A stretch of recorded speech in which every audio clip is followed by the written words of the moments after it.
Pero yung budget nyo talaga, yung ano nyo lang, yung... Hotel at saka aeroplano. Hindi, yung bawat isa, yung ano nyo lang, yung estimate lang, budget. Bawat isa. 25,000. Ayan mga idol, no? Idol, may guest tayo, no? From South Cotabato. Ayan, si Kagawad. Tanungin natin si Kagawad. Kagawad. Magkano yung budget dito papunta ng Boracay? Per head, per head. Budget, basta may pera lang.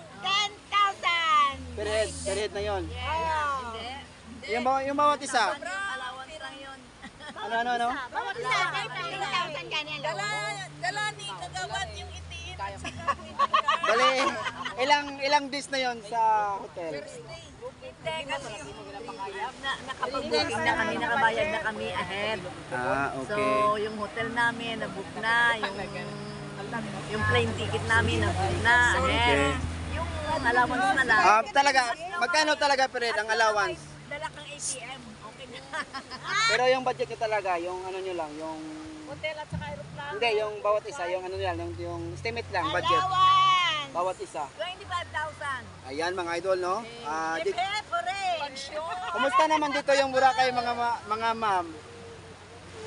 Kumusta yung Boracay? Number 1. First time nyo ba sa Boracay? Pangapat ko na. Wow, no? Ayan. Ayan, pwede na kayo mag-shoutout sa inyong pamilya. Ayan, shoutout sa inyong pamilya. Shout out sa taga-Coronadal. Shout out sa Rosel family and Marmonio family. Abal family. Ayan, thank you so much, ma'am. Salamat po sa pag... Kami family. Ayan, sige. Pabol, habol. Kami family.